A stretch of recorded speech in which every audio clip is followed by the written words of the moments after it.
ಅಂಗನವಾಡಿ ಕೇಂದ್ರದಲ್ಲಿ ಲಂಚ ಪಡೆಯುತ್ತಿದ್ದ ಶಿಕ್ಷಕಿ ಹಾಗೂ ಸೂಪರ್ವೈಸರ್.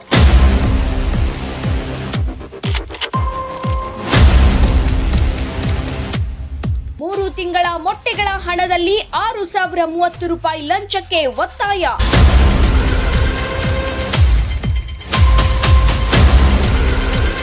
ಆರೋಪಿಗಳನ್ನ ರೆಡ್ ಹ್ಯಾಂಡ್ ಆಗಿ ಲಾಕ್ ಮಾಡಿದ ಲೋಕಾಯುಕ್ತ.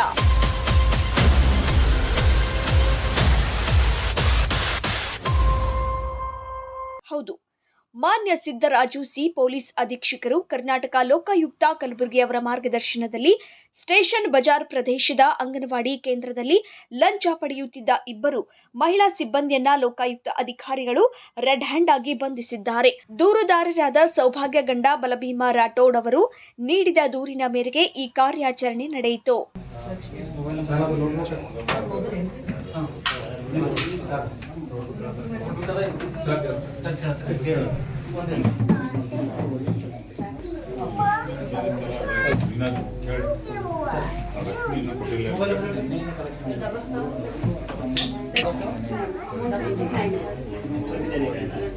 ಅಂಗನವಾಡಿ ಕೇಂದ್ರಕ್ಕೆ 3 ತಿಂಗಳ ಮೊಟ್ಟೆಗಳ ಹಣವಾಗಿ ಜಮಾ ಆಗಿದ್ದ ರೂಪಾಯಿ 14,490ರಲ್ಲಿ 1 ತಿಂಗಳ ಮೊಟ್ಟೆಗಳ ಹಣ ರೂಪಾಯಿ 4,830 ಹಾಗೂ ನವೆಂಬರ್ ಡಿಸೆಂಬರ್ ತಿಂಗಳಲ್ಲಿ ರೂಪಾಯಿ 600ರಂತೆ 1,200 ರೂಪಾಯಿ ಸೇರಿ ಒಟ್ಟು ರೂಪಾಯಿ 6,030 ಲಂಚ ನೀಡುವಂತೆ ಆರೋಪಿಗಳು ಒತ್ತಾಯಿಸಿದ್ದರು ಎಂದು ದೂರಿನಲ್ಲಿ ಉಲ್ಲೇಖವಾಗಿದೆ. ಲಂಚದ ಹಣ ಸ್ವೀಕರಿಸುವ ವೇಳೆ A1 ಹೀನಾ ಮತ್ತು A2 ಶ್ರೀಮತಿ ಪಿಂಕುಬಾಯಿ ಗಾಯಕ್ವಾಡ್ ಲೋಕಾಯುಕ್ತ ಅಧಿಕಾರಿಗಳ ಬಲೆಗೆ ಬಿದ್ದಿದ್ದಾರೆ.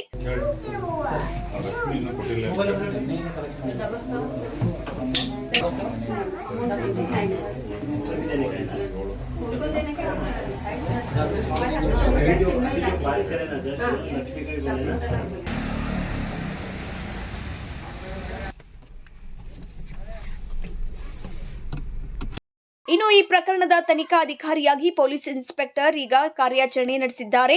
ರಾಜಶೇಖರ್ ಬಡದೇಸಾರ ಕಾರ್ಯನಿರ್ವಹಿಸುತ್ತಿದ್ದು, ತನಿಖೆ ಪೂರ್ಣಗೊಂಡ ನಂತರ ಆರೋಪಿಗಳನ್ನ ನ್ಯಾಯಾಲಯಕ್ಕೆ ಹಾಜರುಪಡಿಸಲಾಗುವುದು ಎಂದು ಲೋಕಾಯುಕ್ತ ಮೂಲಗಳಿಂದ ಮಾಹಿತಿ ಲಭ್ಯವಾಗಿದೆ.